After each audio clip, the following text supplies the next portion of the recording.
Well, hey guys, welcome to, I think, what's going to be a fantastic seminar. Really, the last two sessions with Mac gets to the heart of what we hope to see happen practically. I mean, there's a lot of things that we need as leaders. We need the vision, we need the heart, we need the encouragement. But what I think we lack as a movement, one of the weaknesses as a movement is really sticking to a plan. And as you can see, it's not just with us, it's really with the larger church. And so really getting this and understanding all the things that are warring against you to do this is worth considering so that we can move forward. And so what we want to do here is we want to take what Max said and say, hey, this is how it works in a church like you lead, in a church environment like your church. This is how it works in our churches.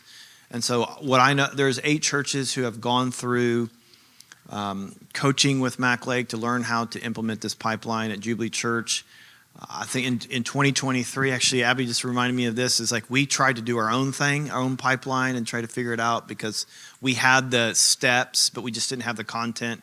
And then somehow we came across Mac Lake, and we're like, hey, he actually does exactly what we're trying to do.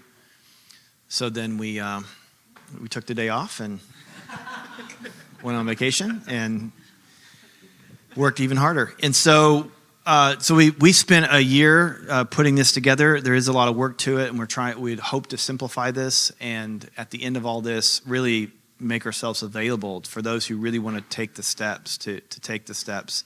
And there's a lot of work, there's a lot of back end work that you would have to do that we could just give you and say, this is the decisions that we made, and we're happy to help you as much as we possibly can. So they're going to talk and share some things, and there'll be some time for questions. But I want to say a couple preliminary things. If your lead pastor is not here with you, you have my permission to shame him. Because I'm just going to go ahead and say this. Listen, I'm glad. What's that? Yeah, they're coming in there. Yeah. And if you're a lead pastor, you're thinking, I did the right thing. I just go with Brian. Exactly. Hey,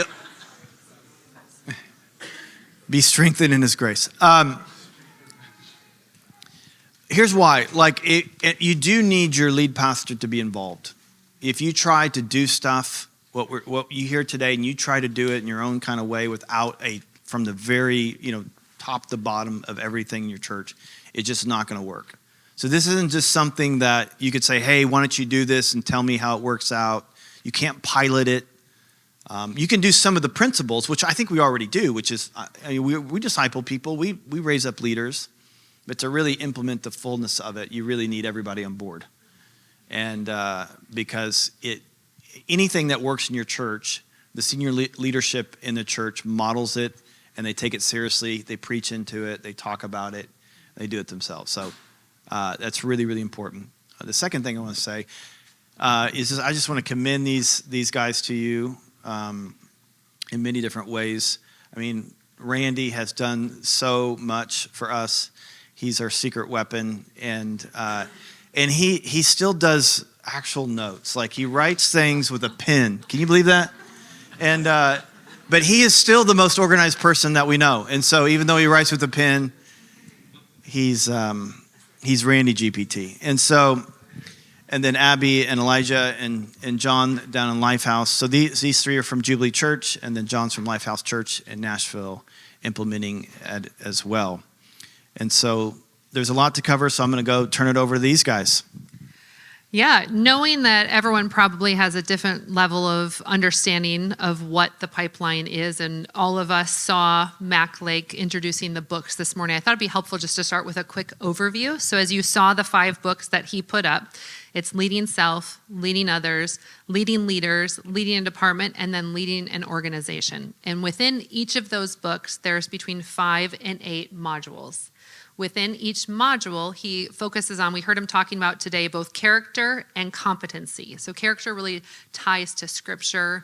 There's an invitation to reflect to really allow God to work in our hearts and to reflect on the character, really, that we're looking to develop at that stage. And then the competency goes in for the rest of the module, where it explains and really focuses on equipping, And so being equipped within that module, having time to do self-assessments, reflecting on that, and then going out and practicing. So it's an equipping, a reflecting, a practicing. So you heard Mac talk about meeting every other week. When we first started these, we tried doing it every week and learned quickly that you need time in between to be able to practice the activities, the thing that you're working to develop. And then you come back and you meet with your coach. So then the next time you meet, you're reflecting on how did these things go. So it's reflection questions as well. So that's just to give you kind of a context of what are these books? What do they look like? What's inside them? Matt kind of hit on some of those key things today, but at least that gives you a framework for the books. And you were going to share. Yeah, and maybe an overview. As I've gone out to meet with other churches, just doing benchmarking, because we're still learning. We started this with Mac in March of 24 and went through his training until September. And we didn't really actually launch anything formally until January 1st. I think Brian mentioned that this morning, yesterday. And so we've only been doing it for just right about a year. And the way I try to frame it is there's 4 parts. There's culture, like why are you doing this? It's not to recruit people, it's to maximize the spiritual giftedness in your people. So what's your culture and what's your why and how do you create that culture? There's the structure, and that's the 5 levels, or what I like to call 5 transitions in leadership. So you've got that as your structure. You've got the system, which is really just 3 types of training. There's prepare training. What do you do before someone goes into a role? And we do that through apprenticeship, and we do it through the content of the books. Then there's the equip training. That's what you do when they're in the role. That's what we do monthly with each of our ministry teams. Are doing monthly huddles. There's a 15-minute version and a 45-minute. We tend to do 2 15s and 1 45 a quarter, where they're meeting with their teams, not for ministry purposes, not for calendar and events. It's specifically for competencies in leadership. It took us even a while in the training to figure out this is totally separate from any other ministry meetings. This is how do you develop and train your leaders. So there's the equip training that we do through huddles, that we do with videos and content of that nature. And the third training is Inspire, and we do that annually through a conference, and we have speakers that come to do that. So you have culture, you have the structure, you have the system, 3 types of training, and then you have the content. And so I always try to think of this when people are asking questions or what are we doing, that's how we frame it. I'll tell you, it took a while to come. That sounds simple. It's a lot coming at you up front. John can probably speak to this. And you're overwhelmed with all the material. And I'm a CFO by background, but the Excel spreadsheets on the training the trainer is like, we're way beyond what I could comprehend with the levels and the training. So it feels like a lot, but once you get it commonized and in the language and people are talking the same thing and understand the structure and the types of training, it starts to click. And I think the thing that really ramps up the learning curve is getting them in the 3 to 4 person groups with a facilitator doing the training. And that's where the push becomes a pull. It's like, I want more of this. Now I want to get the leading leaders and so forth. But I think that's an overview. We can probably just, you want to go to questions, or anybody else want to give some overview? John, you have some thoughts. Well, I just would say we wrestled. So we're about 6 months behind, I think, you guys. And so we went through coaching and then started implementing beginning of this year. And I mean, it is work, like Brian said, we've done on the back side and benefit. But I would just say it is all the things that we believe, because it's relational, it's life on life, it addresses character as well as competency. And I would say overall, when Brian and I were talking, this panel, we were talking that we've done a pretty good job as a family of churches at character. Like we're pretty good at that, and theology. But if I'm honest, competencies, at least I'll speak for Lifehouse, not the family of churches, all right? That's safer. Brian may disagree, but I would say our competency, especially the leader's competence, needs work. And so this has been a tool for us to address those things, especially the competency. Yeah, and the last thing I would say is, before we do questions maybe, is I think oftentimes as those that are feeling like that we're going to be the ones implementing a lot of this stuff, is that it's for other people. And like, I need to equip other people. But I can just speak from my own personal experience. I have been massively helped by this training. I am in a lot of ways, I'm a completely different leader because of a lot of this training and equipping that I'm receiving. But then I'm also able to bring other people along as well. And I would just also say this, the second thing would be, it's not going to be clean cut. I think a lot of times we want things to be like this, this huge rollout, all of these things. I think for us, it's like we've been doing these things. It hasn't been perfect, but as we put our hands to the plow, we're seeing the fruit of it. You want to share the stats on community groups?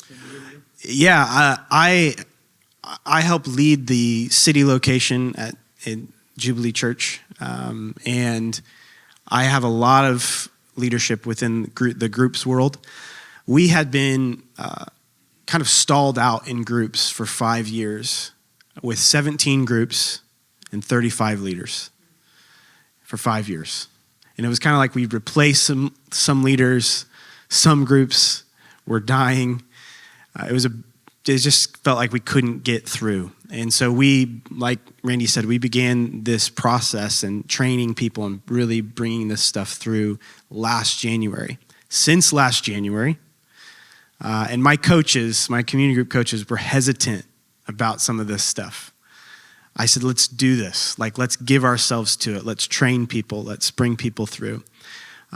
We now have 23 leaders.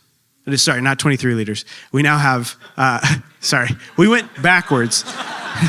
No. But we're expecting. No. We have 25 groups. So we went from 17 groups to 25 groups. And we went from 35 leaders to 43 leaders in a year. So again, we didn't do it perfect, but as we've done it, it's working. God's blessing it. Yeah. I would just add to that, one of the exciting things to see, and we heard this from Mac this morning as well, that it's so highly relational and also very transformational. And so one of the things that I often would observe, particularly of women, is that they would have these great giftings, these great skill sets even, that they were like head of PTO or leading these big fundraisers at their kids' school or leading these, community Bible studies or whatever it was. And I would meet with ladies and there was a sense of I feel like, God's equipped me this way and I just don't know how to use it. I can't figure out where I can grow in the church. And so introducing this, we've just seen so many people in general, but in particular, as I've met with ladies, just come to life where we're seeing, this amazing, I think she's like a CFO as well, giving herself to this process. So she's going through leading others. She's now going to be leading our usher team. She's using the gifts that God has given her to pour into the church. And she's bringing people alongside because now she has a path to see, I can grow in leadership at the church. I can use what God's given me to develop others. And so it's just really unlocking a lot of things within people in general to see, I feel like God, and it really gives you a place to talk very specifically. I think, again, Mac hit on this. We've all experienced it where someone's hungry. So there's a willingness. I want to grow. I want to lead. I'm willing to say yes. And we're like, we don't really know it. Come follow me. Let's hang out for a while. And just as he was saying, you go through the spiritual gifts, you go through disc assessment, and then it's like, what's next? And to be able to come alongside someone and say, actually, there is a path for you to be able to walk on, to discover the gifts that God has given you, to be released to use those, and then to be able to multiply that. That's also what's been so neat is to see, people have started in this a few, 6, 8, 10, 12 months ago, and now are leading others through it. So our youth group had so many people wanting to participate, so many leaders, And they were gathered and just kind of like, well, why don't you do this? And why don't you do this? And why don't you do this? But with no structure. And I was actually talking to a gentleman on the break who's now part of youth. And he said 12 months ago, if the leaders would have, he said died, we'll just say left. If the leaders would have left, the whole youth group would have stopped functioning. And he said today they could step out and we will keep thriving. And that's the pictures that we want to create, reproducing ministries that are releasing people to step into the good works that God has for them. Yeah, I think one other way to talk about the pipeline is providing a balance. Much like we have word and spirit balance in our DNA, I would characterize our church as being built on relational strength and on just the relations that we have and the grace-filled approach. I think this adds the balance of also providing structure and accountability.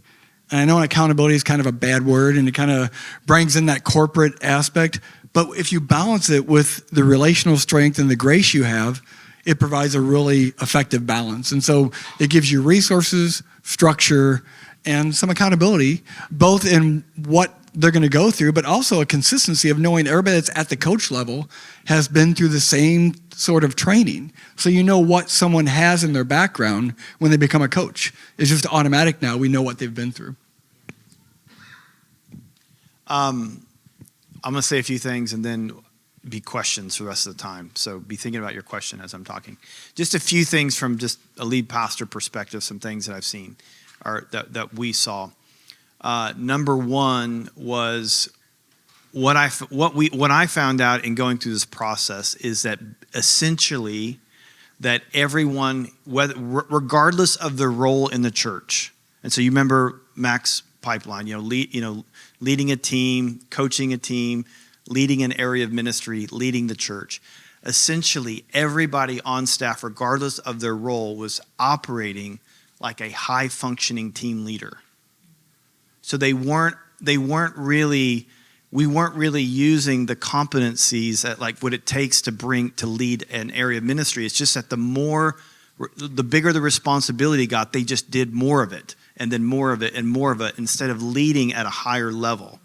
And so we're pretty good at enrolling people into the church, into the life of the church, pretty good at enrolling people into membership, pretty good at enrolling people into serving roles, pretty good in training people how to be a team leader. And so where we saw it really hit the lid through, and I think that's what Elijah was saying in terms of he's learned, okay, now, hey, I understand I know the skill to lead a team of people, but now I can lead leaders. I'm getting that skill. And now I know how to bring energy and vision to an area of ministry and not just coach and not just organize the calendar or whatever it is, but actually bring that leadership skill. So that was one of the big eye-opening things for me. I think secondly, like I was so shocked at how many exceptions we had in the church. Why do we do? I mean, like I was just like I cannot believe how many things like you go into a house, everything leaks, everything cracks, and noticing all these things. Like why do we do that? Well, because so and so can't do it. So we had a role in the church that was just scheduling. It's like, why were they scheduling? Well, because this person can't schedule very well. And so we created a whole other role just to schedule this person's area of ministry. We had all these things going all over the place, and this person did it on this day, and everything was, and it was just so hard to lead. And so that was the other thing that was eye-opening. Part of this process, so you heard him say it, it was like he spent 90 seconds. I wish he would have spent 90 minutes on it. Like the structure is like going to a chiropractor, or what do you call it? Is that what it was? Something like that. Like just going through the process of just lining up all the areas of ministry and where they all fit in and just getting everybody on the same page. Because what I didn't realize that I was doing and we were doing is that even in our own church, we had to I had to essentially, explain to me how you're doing things so that I can help you. Versus just like, I know how you do things because this is how we do things. Because we had so many different exceptions. And so those two big things were eye-opening, is that because I thought we were doing a really good job at enrolling people in the church, at enrolling them into areas of ministry, at enrolling them even into serving roles. like just how much it was just really unhelpfully flat, and people were not growing taller. Because anyway, those are the two big things that as a lead pastor, that I found like super helpful. Even if you don't do the training, just to have that realization of like, oh my gosh, we need to get more on the same page in terms of our structure. I was just going to say language, to your point, also having the same language. We were very much what he talked about, like that was a director, that was a coordinator. Wait, why do you call that person that? Just having a universal language so that when you say someone's operating or functioning a certain way, we know what that means. And it cuts back on so much confusion and chaos, which actually, clarity is kind. It's kind to your teams to actually have language that's recognizable and understandable. Can I say one thing? Yeah. So when we were looking to implement, one of the painstaking things we went through as a team was, what are the role of elders in this? Where are the elders? Because we're elder-led churches and all of this. And so just wanting to think that through. Yeah. So they are no longer. No. But just there could be a lot of questions around that, but just to say, we see the elders clearly guiding, guarding, governing the church. But, in churches, that a lot of our churches are not the size of Jubilee Church here, are smaller. And so elders are in directors' places and things like that.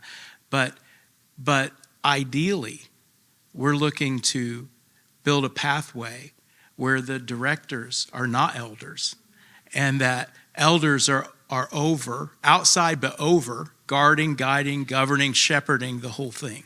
And so that's kind of a mindset that we had to shift from being necessarily in everything, which we are at Lifehouse in places, but we're building a pathway to see those directors not be elders. Well, and two, and just like authentically unleashing the gift of leadership. Yeah. And so like your instinct may be like mine. Like we teach people to pray, to prophesy, to pastor, to preach. Like we do those things, and that's what people learn to do. But to have an intentional process to help people lead, because there are some people who don't do any of those 4 Ps that can lead, that can so that they can organize the waiting on table so that you can give primary attention to word and prayer, because those things do have to happen. So that's tremendous. Okay. Questions? Anybody? Dave Hill Jr., I'll come back to you real quick. So first, I'm assuming you use Mac Lake's books, but is that a correct or incorrect assumption? Then I have a follow-up question. Yeah, we do use them. He had various different things you could choose from, where you could develop your own curricula based on tools that he had to do that. So he offered 3 or 4 different ways.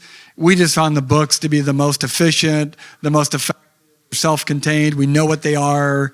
Everybody's going to go through the same thing. And so we've used the books consistently, and that's what I've seen most used. And then as a follow-up question, smaller church context, so I'm thinking about taking my key leaders, starting just by taking 2 or 3 people, or maybe 2 groups of 2 or 3 people. Would you suggest starting with the first book, Lead Yourself, even if they're already in leadership positions, or jump right to leading others? Yeah, I'll give you a couple of thoughts, and Abby probably has some as well. But one thing Max said in the training is, don't feel like you have to take everybody back to ground zero and start them in the first book. And I think that's good guidance.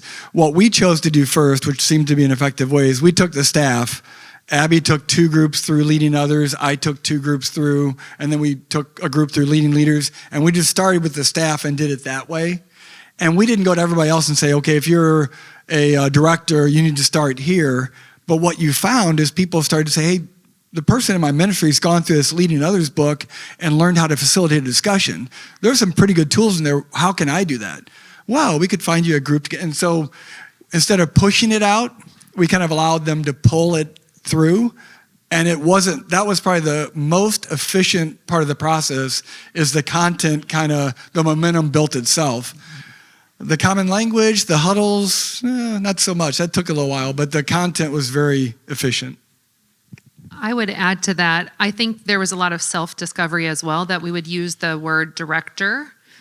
But when we went through and actually asked the questions, I think Brian was hitting on that, we discovered they were functioning more like they were leading others.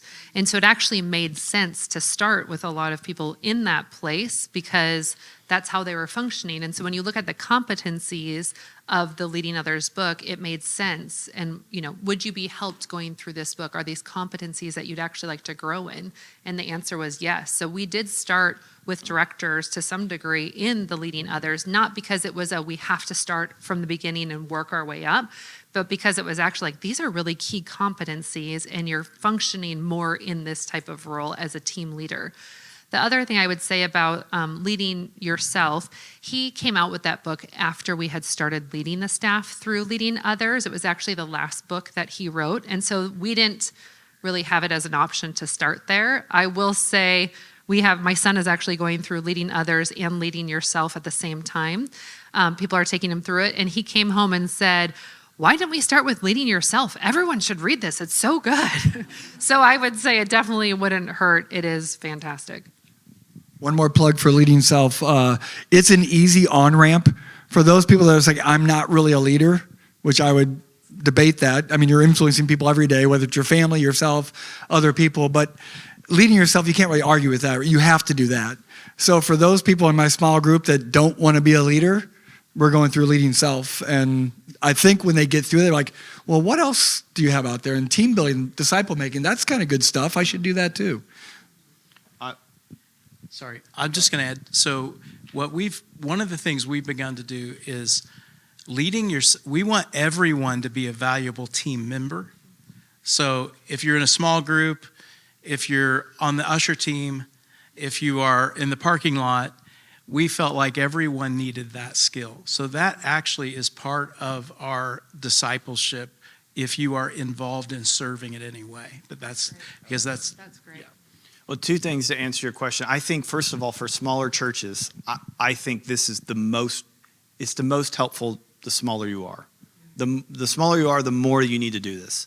The second thing is that I would do exactly what you said, which I would take a group of people through because there's a lot of things where there's a lot to get your head around. But I think starting where you said, I'm going to take people through, we're going to get really good at leading other people, and then I'm going to get them good at leading leaders. And so I think I would start the way that you did, not to disagree. We only disagree on two things, that and which direction to part our hair, but that's just minor, Sorry, the last thing sorry. The direction you should part your hair is this way. No, the thing all I was directions. Yeah, all directions.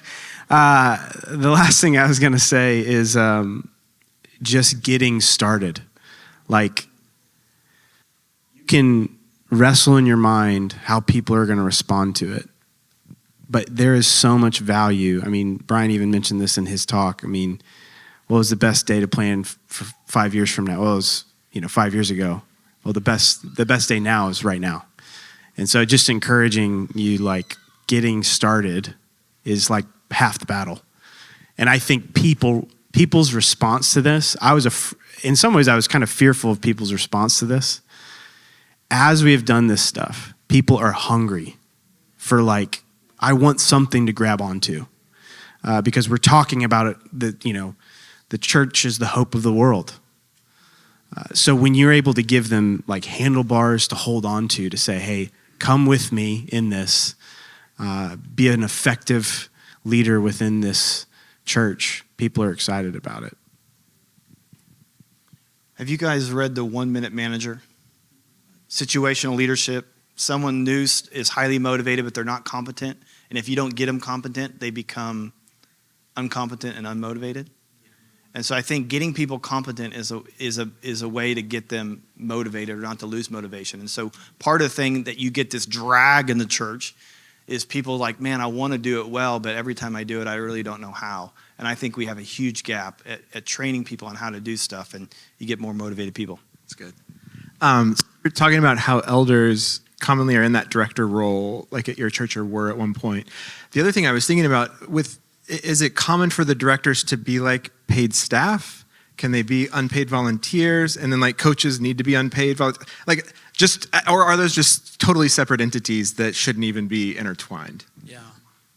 I think probably that depends on size a lot. And our hope, we have a big pool, even in our smaller church, of people who want to give their life away to the church.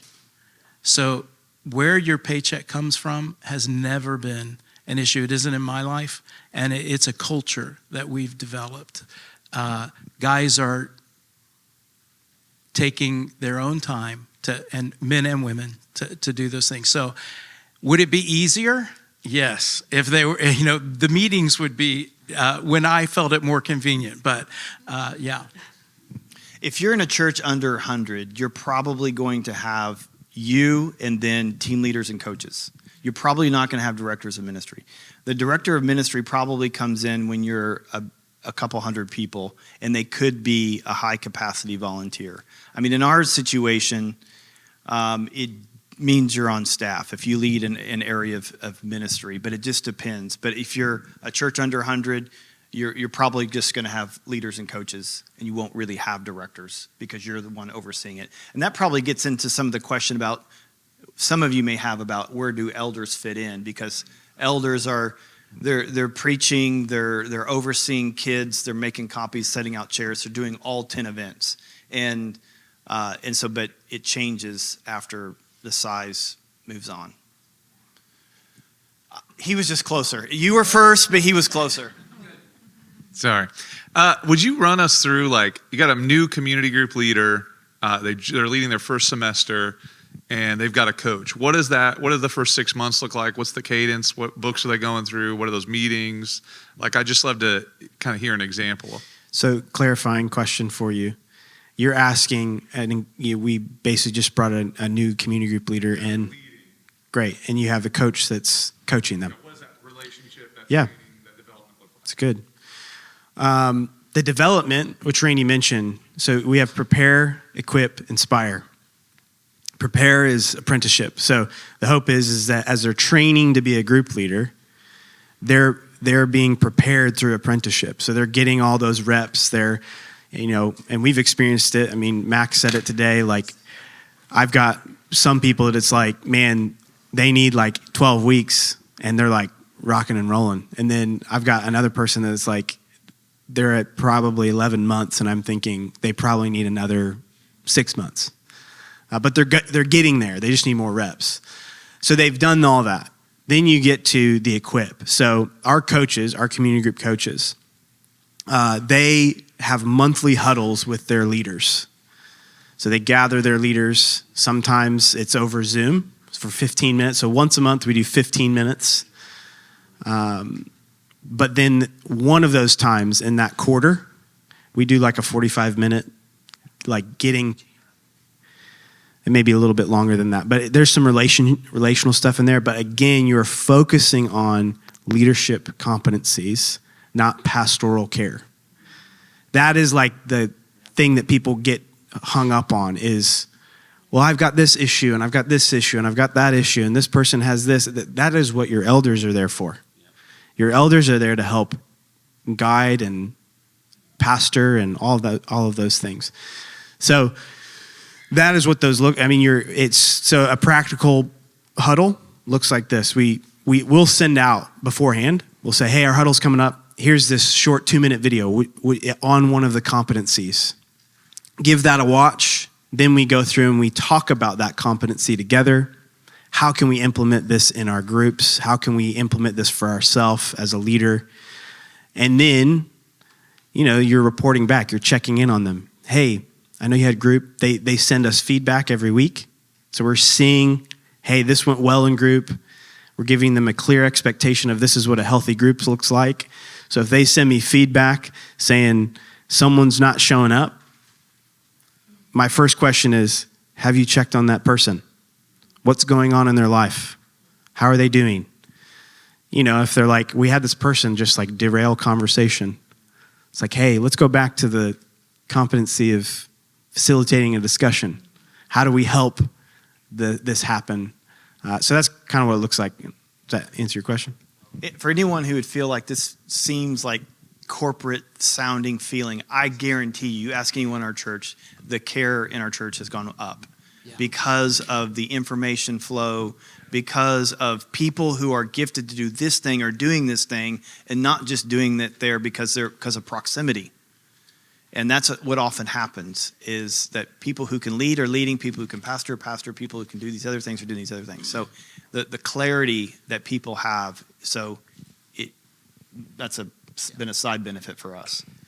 I have a question. In that example, when are you going through the book with? So the huddles, you're hitting the competencies, but that's not the book. So is the book part of prepare? Is it part of equip? It's part of prepare. Yeah. So you've gone through the whole book before you equip? So with preparing apprenticeship, that's when you go through the Leading Others book. So that gives them the equipping they need to be a community group leader or a serving team leader, and then you're building on that. So we may spend a month highlighting, the competency of making disciples for group leaders or feedback, which is huge. We may spend a month like highlighting that, and how do we as leaders continually strengthen that competency? Yeah, I'd like to say too, the Mac Lake materials are very flexible. They're kind of firm but flexible. They've got a structure, but they allow you to pick and choose certain things. I'm sure John does several things that are different than what we do. It's just within the same prepare, equip, and inspire. And in the prepare training through the books, the key is that Venn diagram, the knowledge with the experience and the coaching. It's kind of a cute little diagram, but it's the real, that transformation in the middle is where it really happens. You can give them a lot of knowledge, but if you don't give them time to experience it and see them in live action and test them in a real group and then coach them on that, you're not going to get the real transformation that can happen when they need to be prepared for that role. Did you have something? Yeah, I just wanted to add to the coaches meeting with the team leaders or the life group leader. There is a care component in there too. It's not just the competency. So Mac teaches that, and I think it's leading leaders. There's like the 5 Ps. I won't remember all 5 of them probably, but it's kind of like what is pressing on your life right now. So have you ever met with someone and wished you would have asked a different question? It happens to me all the time. And so I have these written in the back of my journal so I can remember just to say, it's not changing, it's actually making us better at what we believe. And so I'll ask people, what's pressing? What are your priorities? What's your plan? How can I pray for you? And there's one other one. I tell you, that's why I have it written down. But there is this equipping kind of in the competency, but there's also a care component to we're hoping and training that coach to be meeting with that life group couple or person and having that personal touch on a more consistent rhythm. Because I think we always believe it, but the truth is it doesn't get scheduled all the time. Yeah.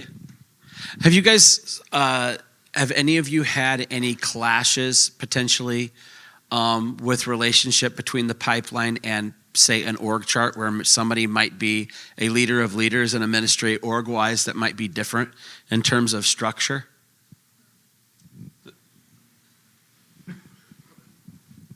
Just to clarify, do you mean maybe they were functioning in a role, and as we were going through this, we're recognizing maybe that wasn't the right role for them? Like, for example, you may have ministries that are maybe not or being led by people that are at different levels at the organization. I'm not talking elder, but potentially where the org chart and the pipeline may not line up.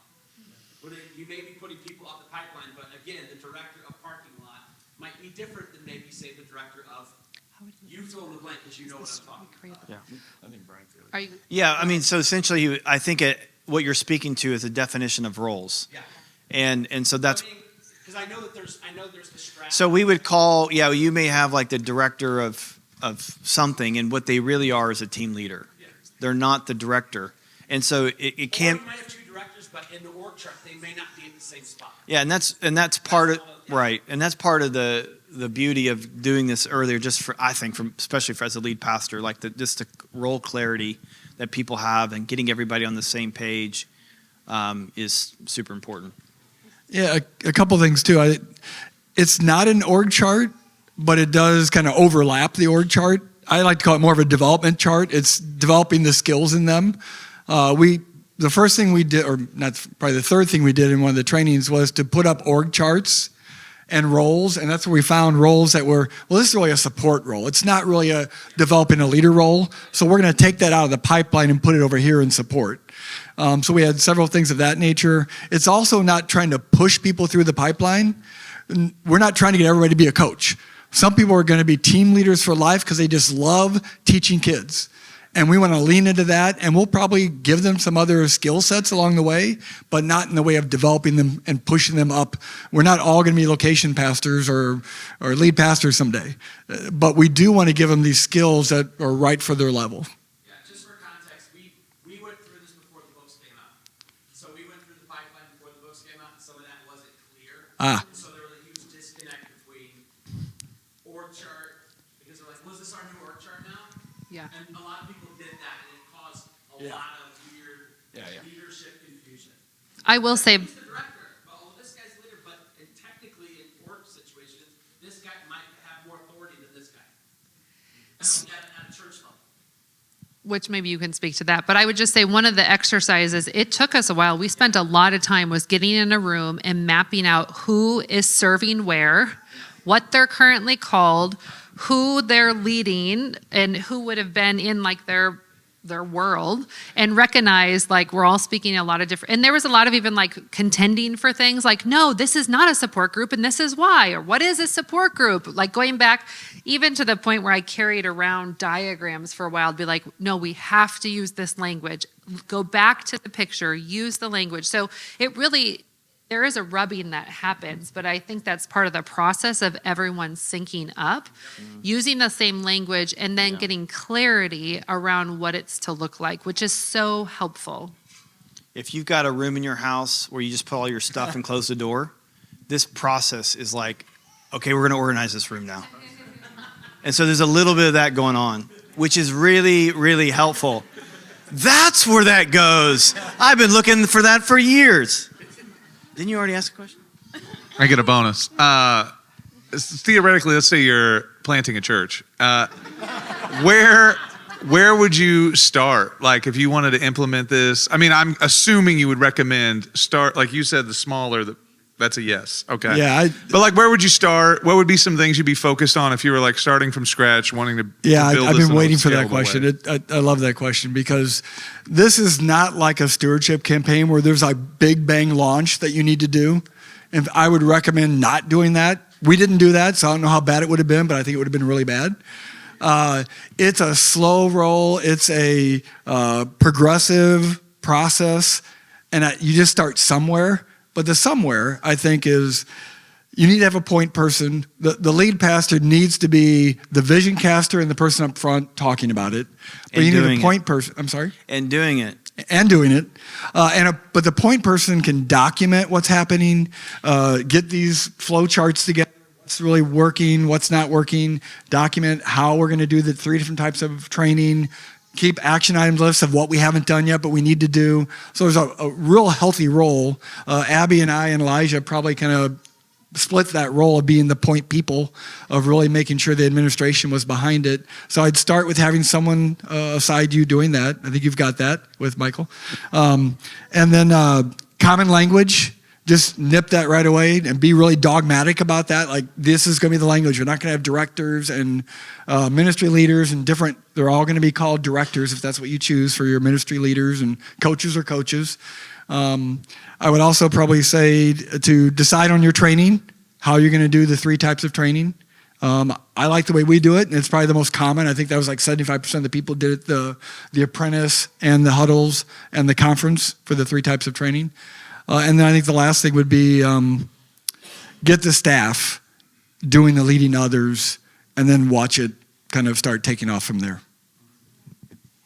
You're at an amazing spot to like start this because you get to start off doing it. I think that was half the battle for us was, yeah, it was a lot of, and that's what I mean, like with our community, we had community group coaches already, and they were operating like kind of like elders, because it's just, we didn't really have a structure around it. It was, it's kind of vague at times.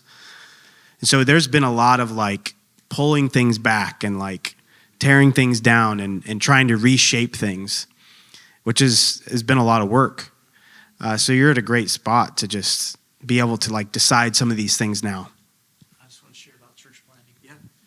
So what's happening in our neck of the woods in Tennessee? Chris Pangallo is getting ready to move. His house has got a contract on it, getting ready to move to Murfreesboro, Tennessee. Skylar and Kate are a couple that are already there. How does the pipeline fit into location planting / church planting? Chris is taking Skylar and Kate through leading yourself and leading others. What we want to see happen is not a big launch, not that it's wrong, there's 100 ways to plant churches, but what's in our heart is to see people multiply themselves and groups multiply, and we want to see 3 to 5 community groups before we start something big on a Sunday. We want there to be a disciple-making community to come into. Right now in Columbia, Tennessee, Stanley Wurstel and Anna Catherine are there, and Caitlin and Brandon are which is Caitlin is Ben's daughter. They're moving there to be a help. There's 2 couples that Stanley's getting ready to take through this very material with the hopes this is going to help speed up the multiplication process of their small groups. That in time, that's going to be a location of plant. So we're actually using this to help us.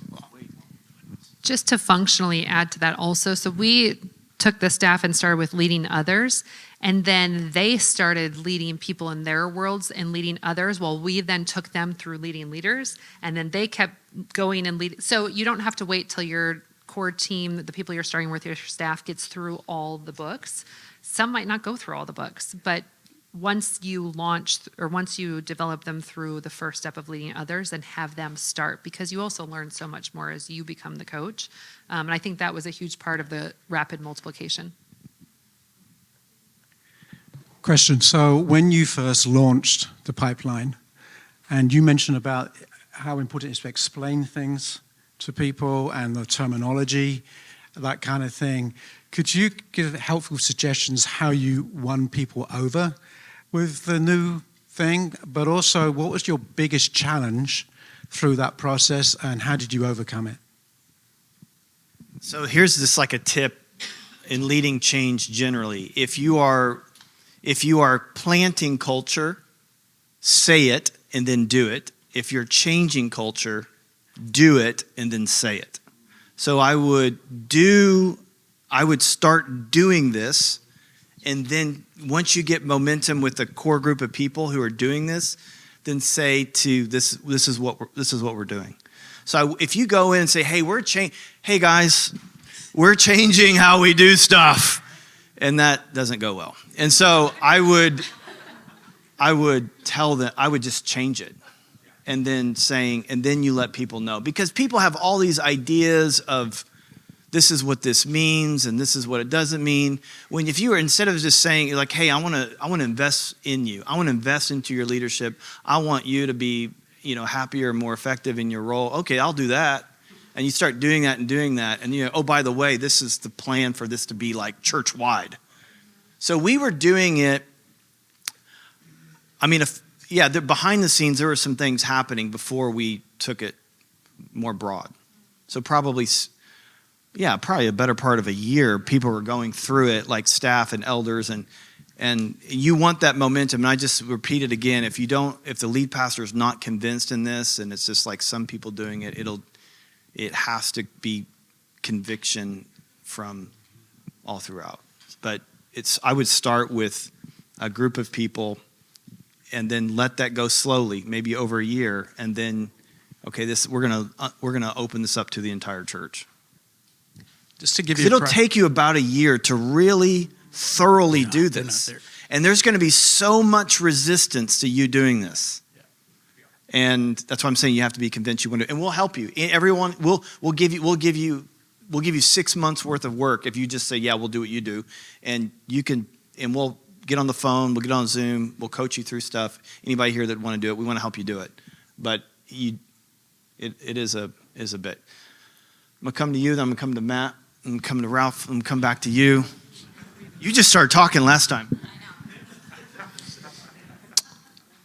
So a lot of this sounds like it is developing people for leadership to serve within the church.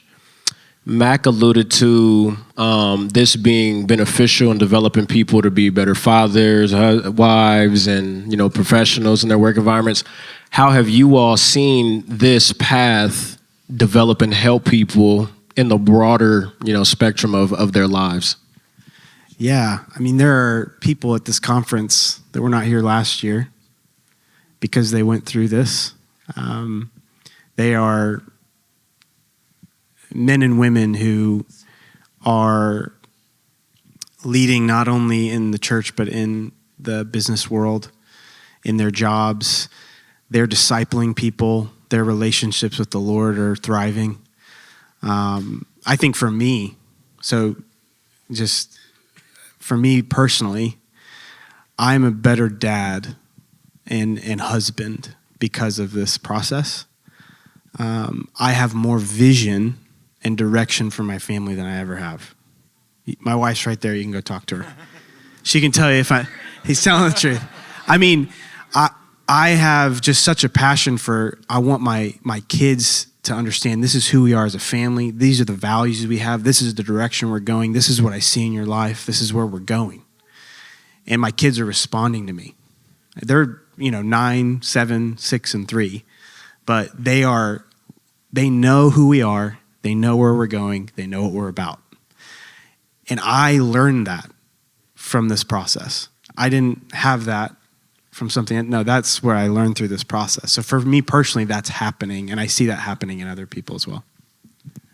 Yeah, I'm not his age. I'm 63, and I have a 30-year-old daughter that's starting the business, and I had a chance to have an I see in you conversation that I don't think I would have had in the way I would have had it without having this training. It is so practical, so realistic, so real life. It's just pretty simple stuff. I mean, Mac's not a genius, if this is indication. It's just simple, sustainable things that everybody can do. And you know what's expected of you. And it has an impact throughout all the people you're influencing will be better influenced if you're better at these competencies. One of the practical things in the huddles, I think all of them, is one of the last questions is whatever you're training, whatever your group, how could you implement this in your family? And so we didn't. We slow rolled it out.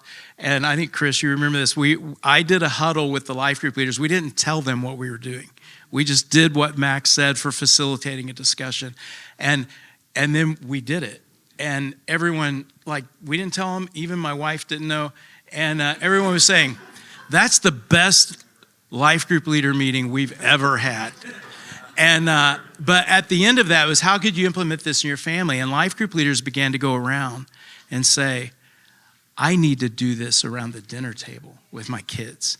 And they took that home and did it. So we've seen an impact in So also after that training, Heather, it was collaborative. Our life group leaders were having a collaborative time session. And Heather told me later, she said the next night, they were having dinner at their home. And Braxton said something, and Jim said, tell me more, which came from our huddle. And I see what you're doing. Right? It really just went from our life group leaders huddle to their huddle. I would, double down on all of that and just emphasize also what a joy and a privilege it is to be able to walk alongside people. It really gives you language to ask questions, to see things come out of people, to see the Lord work through people. A lot of those personal assessments are getting really real and honest about what type of leader you are, and seeing the humility in our leaders and the desire to grow, and then to be able to see things come alive in them, to see them have words and language to things maybe that they felt stirring in them, but really didn't know how to either carry out or didn't know how to implement or help people, questions they didn't know how to ask. I feel like it's such a humbling place to be. To one, I mean, like you said, we're all changed going through this process. But two, to be able to come alongside, have that I see in you question, and then just see someone flourish in the things that God has put in them, and to see relationships strengthen with the Lord so deeply is just, I mean, I feel like it's such a privilege and a gift to be able to do that. I have a question for you guys about Brian's happy I jumped in. The visual chart, the pathway and the pipeline, how do you use that? Because I liked what Randy was saying, that like not everybody is going to get to every level in a pipeline or a pathway. Like not everyone's a church planter. But I also see value in people knowing what the steps are and having a vision for, especially if they have a calling, like how do I actually get there? So at what stage, what do you use, and what stages do you use them? I can speak. So we've had guys with us that this has really helped, and we've had guys with us that this has really helped them to leave. So, and what I mean by that is we have guys come in that want a church plant or even want to lead a small group, and we're like, yes, great. Here's the process, and we can actually show them we have a process. And the first thing is lead yourself. They can see where they're at. Where are you on this? Lead yourself. There's a competency list. There's a character list. Leading others. We'd like to see you in that. We'd like to see you be known. And then you're going to, there's a pathway to planning a church. And this has been helpful with guys to see that. We had a couple just in our church that really communicated they wanted. This is a ministry fail on my part, so I'll just show us. A couple that said they really wanted to lead a small group. And we believe in character, knowing each other and being known, but we really, this was a few years ago, had no clear pathway for them. And I couldn't answer that question. Now I can answer that question. Now I can literally pull out our pathway, our pipeline, whatever you want to call it, and say, this is where you're at. This is what we'd like to see. Are you interested? Let's go. Yeah, if it was a church planter guy, which I've done, I've shown like this is the steps. If someone's asking me about that, yeah. Would you show that to a small group leader? Or? We would show it to the whole church.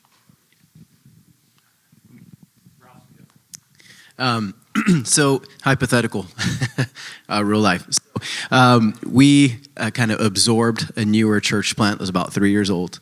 And like most church plants, it was kind of like, hey, we have someone who wants to volunteer. And so people were set in type of leadership, and that word leader was used a lot over some positions. And so when we came in about 8 months ago now, we didn't want to make any sweeping changes or any hard resets. We just, hey, let's get to know people, come alongside people. And so there have been some character and competency issues that have come up with some of the people that were installed. And so I think you kind of mentioned rolling back or resetting, kind of like how would you advise us to go about rolling some of that back, installing some people who have shown a lot of character and competency that maybe can serve in those roles?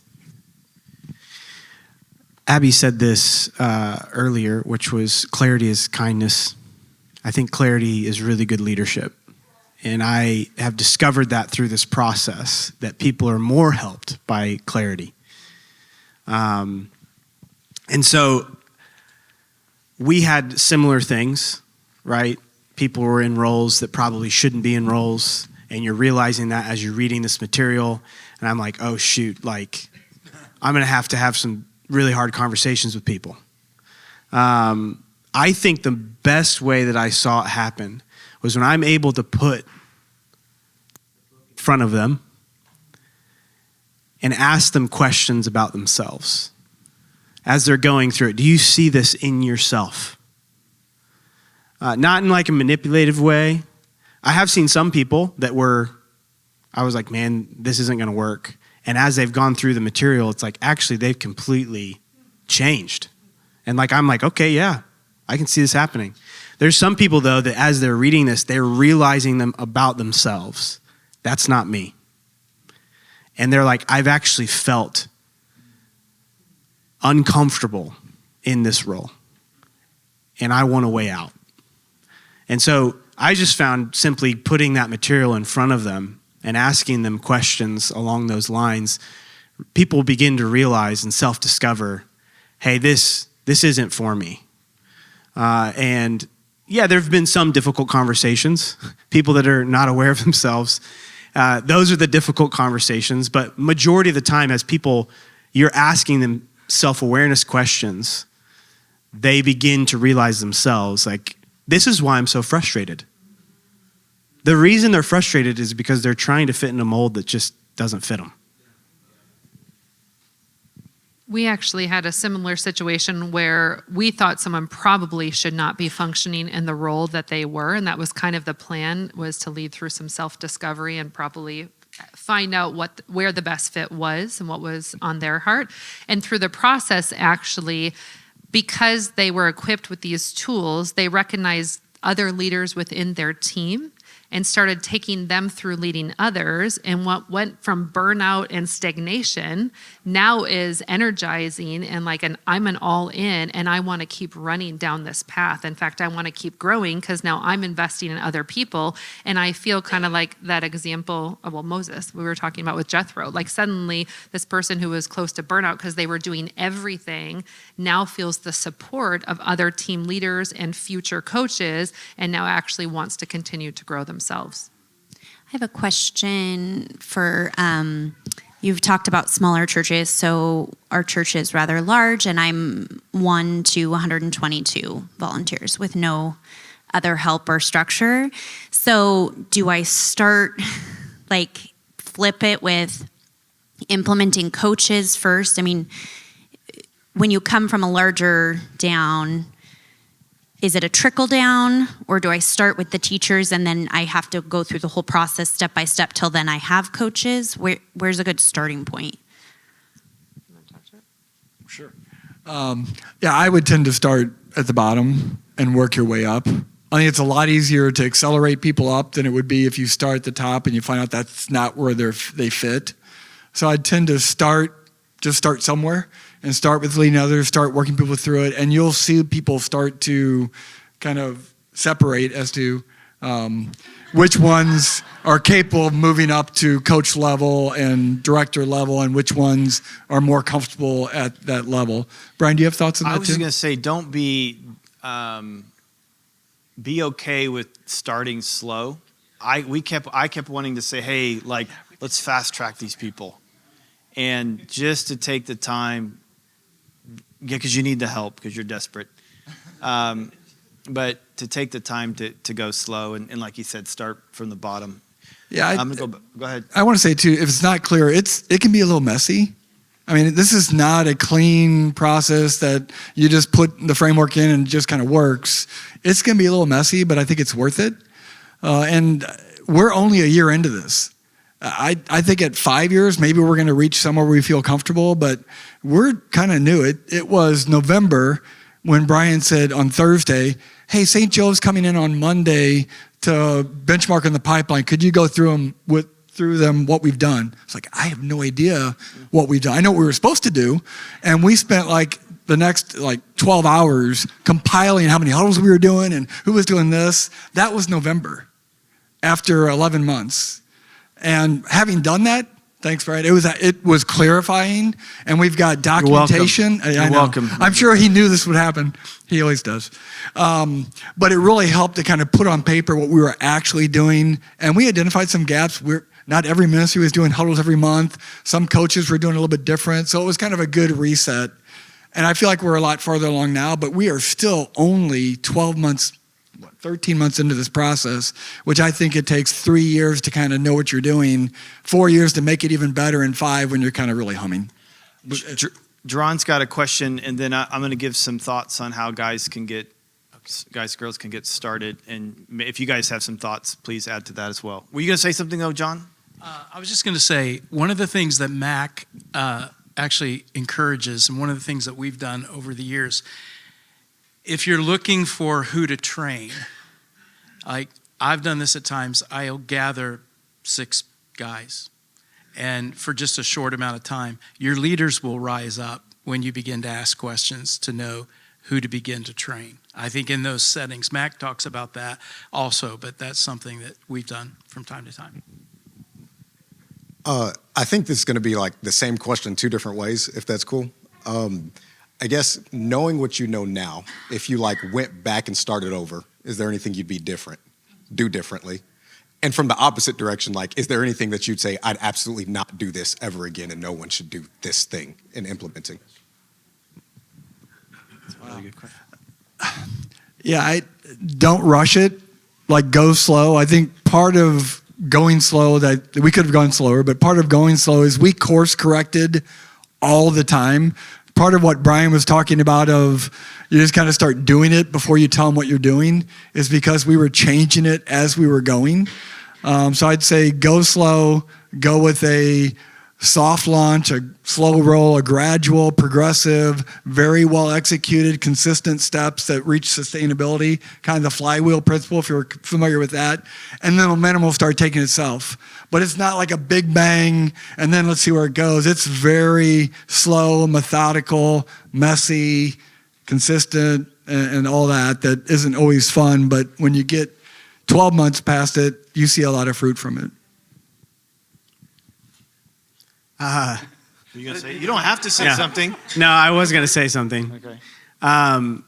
Yeah, I think you're probably going to get tired of the amount that you have to talk about leadership development. Like, it's what you talk about all the time. And it's something that needs to be talked about all the time and needs to be highlighted all the time. And so I think if I could, like, the things I would do more of is I'd probably talk about it more. And the people that were really struggling with it, I'd probably sit down with them a bit more and say, like, okay, why are you struggling with it? What's going through your head? Which we did have some of those conversations. But yeah, the slowness of just really helping people and not doing this huge thing, but like rolling it out slowly is super helpful. Because what's worse than no examples are bad examples. And so what you don't want to do is implement it and then have people do it in a way that isn't helpful, where you have to keep correcting. So going to his point, not being afraid to go too slow, but be thorough and be deliberate and be persistent. So if you have a pen and paper, I'll give you a few things in terms of getting started, or put it on your phone. The first thing I would do, if you really want to do the whole thing, you should read, if you haven't read, Mac Lake's book called Multiplication Effect. Because that's where he talks about the whole system. So if you want to get your head around the whole system, read his book. Obviously, you can go on YouTube, and there's some training on that. There's other guy, what's the guy who leads Mariners Church in LA? Somebody certainly knows that name. No, he's there though. He doesn't lead it though. Oh gosh, what's his name? He does a lot with Leadership Pipeline as well. So there's some stuff to learn from him as well. But anyway, Multiplication Effect. I'd read that book. The second thing I do is I would start with one of these discipleship books. If it's a smaller church, I would definitely start with leading others. If it's a bit larger, maybe you'd start with leading leaders. But I wouldn't start too high. I'd start at those. And I would go through it with a group. If it's your elders, if it's your staff, it's like key leaders, pick a group of people to go through it. And what size group would you recommend? I think it's really best to be one facilitator to 2 or 3. So getting in those kind of groups, but do it to where you can go together on the same page. So if you do have 4 or 5 groups, make sure whoever's facilitating that, you guys are meeting and like, hey, how's it going? What are you learning? So you're moving forward together. Does that make sense? And so I would do that. So read the book to learn the whole system. Start doing it so that you understand how this works. And then the third thing would be, in reading the book, he's gonna show you some steps to take where you begin to like look at your pipeline and start looking at like, okay, let's take a look at our leaders. And you saw that picture of all the big sticky notes. So you're going to do some of those kind of exercises. And that's when, if you want, can call us and say, hey, help me understand how to walk through this. And we'd be happy to do that. But if you read that book, you'll get the big idea. If you start taking groups of people through it, you'll understand the effect and what it's going for. And then you can start to say, okay, we want to do the back end work. Because to do the back end work is going to take you about a year. And you'll have taken through, you'll probably be able to go through maybe a couple of books in a year? Yeah, they take about They take about 13 to 17 weeks, So depending on how. maybe 3, but you'd be able to have gone through it with a good energy of people to where, and then once you figure out what the whole system looks like and what the day-to-day looks like, then you can say, okay, now we can implement it, and we're happy to help you as much as we possibly can. What time is it? Any other? Yeah, one thoughts? convicting question that Mac asked when we were going through the training is, would you still make it a high priority to develop leaders if all your positions in your church were filled? And it got to the why. Are you doing it to fill positions? Or are you doing it to develop the God-given gifts in your people to really allow them to maximize their giftedness? That's the why that really, I think, got us going. And all God's people said both. We're going to be out of time, and we only have 15 minutes to get to the next session, so we're going to have to unfortunately cut it there. These guys may stick around. You can find them, ask questions, and we'd love to help anyone walk this through. Thanks, guys, for doing all this.